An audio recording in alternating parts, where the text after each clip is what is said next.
So I have some information for you on the size of first century home churches that I think you'll find really interesting. I've been doing a deep dive on this, just digging through the data of what various archaeologists and scholars have said about the size of early home churches. And I'm going to give you a couple principles up front to help sort out this data and then tell you what people have said. The first thing is, since there were no dedicated church buildings for like 200 years, the first one being Dura Europos, they were just meeting in everyday places, which means they're very hard to reconstruct. From an archaeological perspective, it's not like you just find a church, you're just finding homes. So it makes it very, very difficult to put some of the pieces together. So basically what that leaves you with is to say, well, what were homes like? What did they have access to? What were the more frequent occurrences of living and working spaces that people had access to? And we're going to assume, based on the fact that the New Testament talks about oikos, home churches, that that's where they're meeting. So let's just walk through some numbers. There's a wide range of numbers with this that people have posited, and I'm going to give you some of the evidence for why people have said that. But again, a lot of it is conjecture and a lot of it is inference based on the homes of the day. We're talking Rome in particular, maybe much less so in Jerusalem, but we'll get into that a little bit as well. The first scholar is Jerome Murphy O'Connor, and he posited that the normal home church size was 30 to 40, and that wealthy homes could hold 50 plus, and that like really, really wealthy people with a couple of archaeological examples of large homes had space for 100 people. Now, that doesn't mean that churches met in those monstrous palatial mansions. It just means that those spaces existed, and that gives the potentiality for the church to have a meeting in a home of up to 100 people. No evidence that that happened, but when you get things like the whole church meeting in Corinthians, 1 Corinthians, that kind of gives you a scope of, in a home, what the max size could be. But again, that's a very rare occurrence for a home to be that large. I'm going to give you some specs here in just a minute. The other thing that Murphy O'Connor and others I'm going to mention talk about are workshops, because you have access to the place that you work. That gives you access to a space larger than your home if you lived in an insulae, which is an apartment. Talk about that in a minute. A workspace is often larger. A workspace is often first level on the street because it's where you do your business, and it's very much more public because you're on the first level and you can do business out the front of your workshop. These hold more like in that 20, 15, 20 person range. Murphy O'Connor talks about the 10 to 20 person range with the workshops. Again, this is just based on what archaeologists have found about normal living conditions and normal working conditions and what kind of spaces people had access to in the ancient world. Now, there's David Horrell. And David Horrell challenges some of these things, and he says that they're basically very small groups, like under 20. And he critiques Murphy O'Connor, especially in places like the Anaploga Villa that Murphy O'Connor draws up to say this is a huge space, but it's like, we don't know that Christians really met there on a regular basis or anything like that. So he points out that very few early Christians were wealthy. And if few early Christians are wealthy, these are just not a plethora. I'm not sure if I know what that word means. A plethora of early Christian meeting places that were large, wealthy mansions. The most common place where people lived were called insulae, were apartments, were multi-floor, multi-story apartments, maybe held 10, 12, 15 people. And these insulae could be 4 or 5 stories tall. I mean, these are some pretty massive structures. Many of these insulae didn't have natural lighting, they didn't have windows, they had poor ventilation. Think about Acts chapter 20. When they're up in that upper space, that's an insulae, where Eutychus falls down and dies.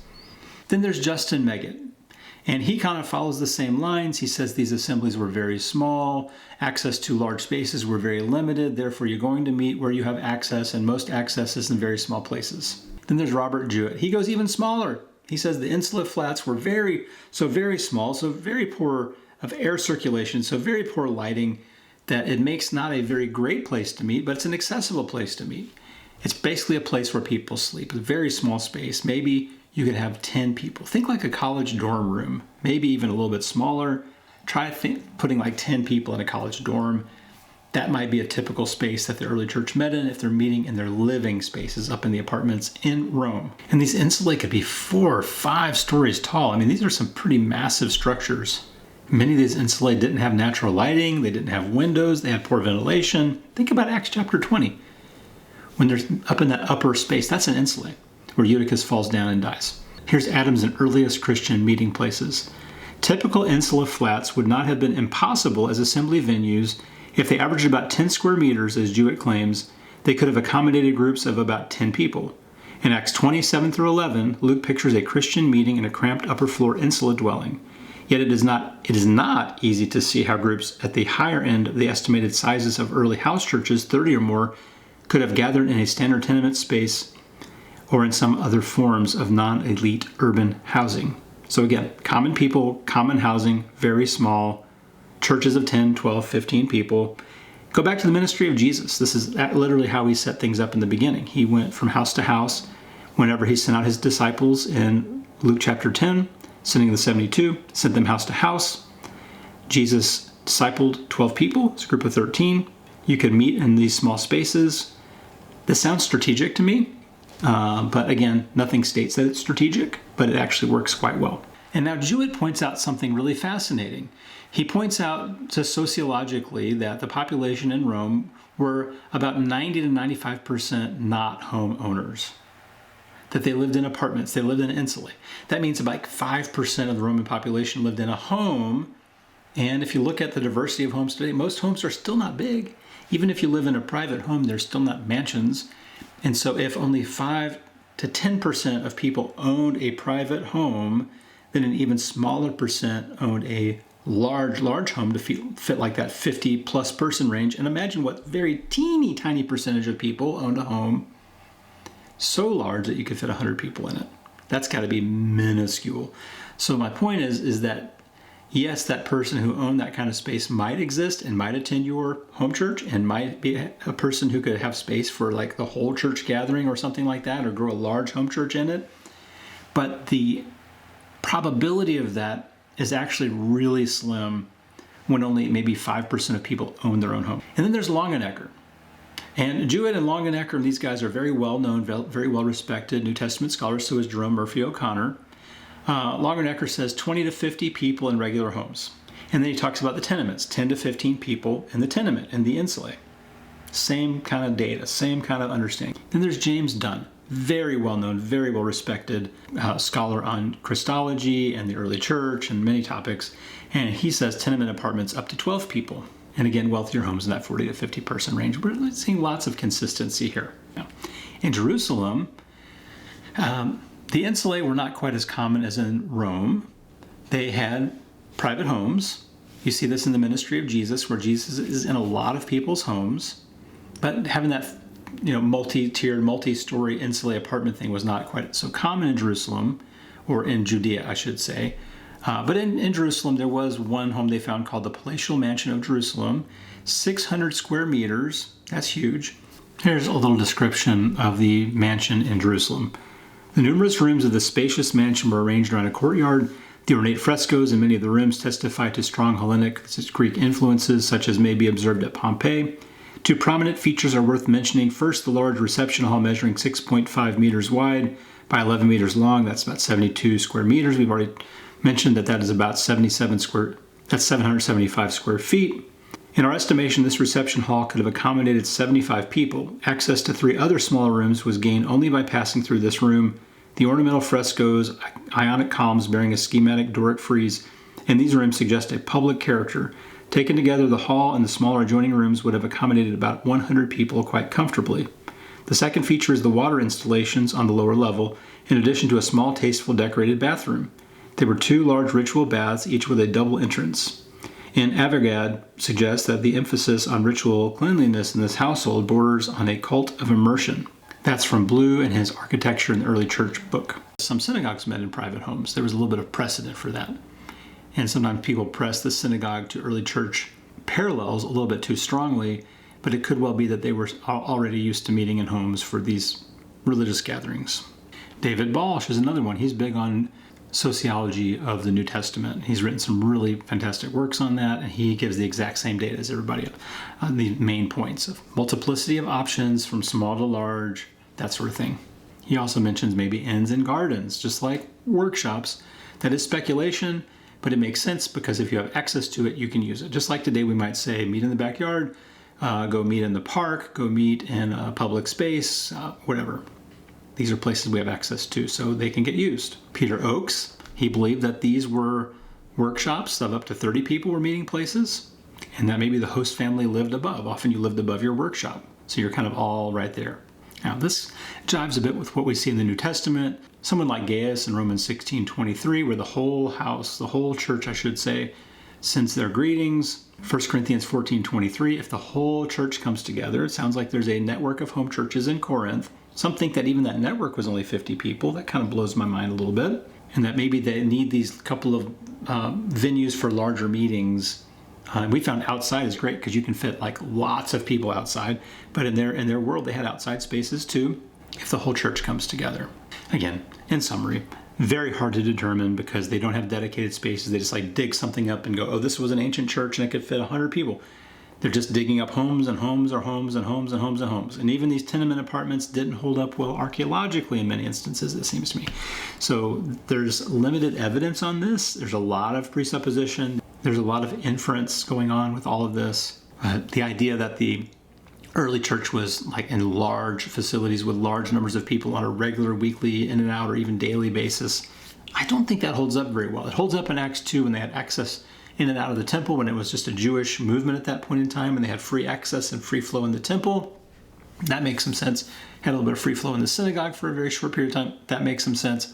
But when you move out and the early church begins to grow and almost universally is meeting, it says, in homes, yes, it makes sense that there's some other options, and just intuitively looking around, if you meet outside, if you rent a space, if you find a large home, you get someone wealthy in the church, but that's, again, low percentage of the population, rare situation. Even sociologically, demographically in their world, it's a rare situation.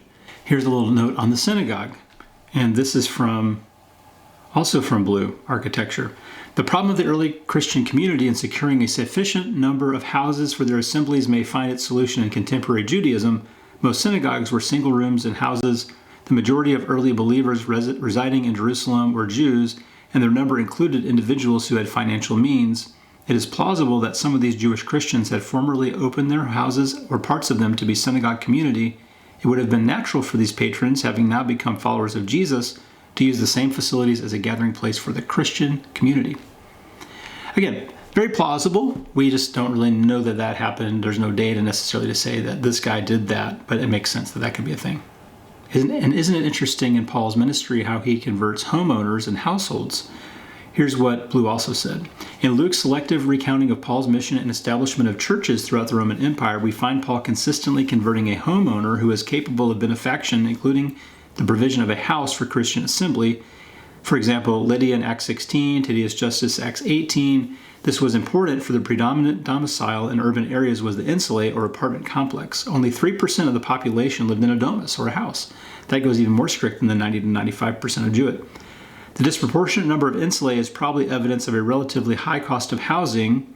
Owning a fine house and property was one of the leading indicators of wealth and status. Thus, the conversion of a household or householder was a strategic means of establishing the new cult in unfamiliar surroundings, and the household remained the soundest basis for the meetings of Christians.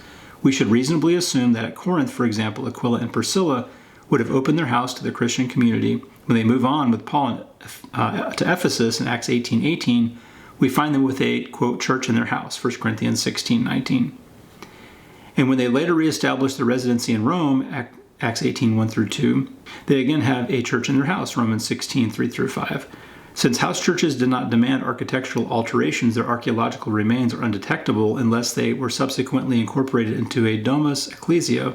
At Corinth, the excavated remains of the Roman villa in the vicinity of the Ciconian Gate, the house in the vicinity of Temple E, and the sumptuous villa at Anaploga are examples of residences in which the early community could have gathered. That's Blue 152-161 in architecture in the early church. So we're seeing some commonality here, that there's a variety of places to meet from a very small tenement apartment of 10, 12, 15 people to a workspace, which is on the lower floors, and Slayer on the upper floors of that 20-person, maybe 25, 30-person range, even down to 10, depending on the size of the workspace.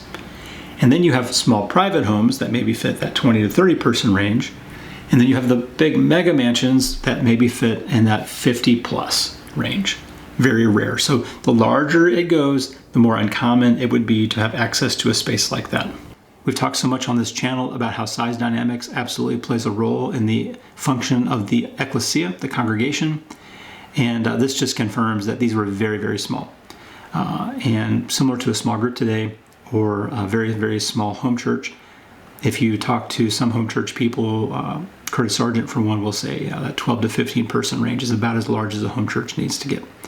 And that's because once you get above that, the one anothering and the edification and the participation rates drop dramatically. So there may be a purpose for this, and there may be a reason why the early church multiplied so rapidly at that level, it's scaled at that level. And it also means that the leadership led on the leader, the competencies of the leader doesn't need to be so extreme to be able to handle and shepherd 20, 50, 175 people or whatever.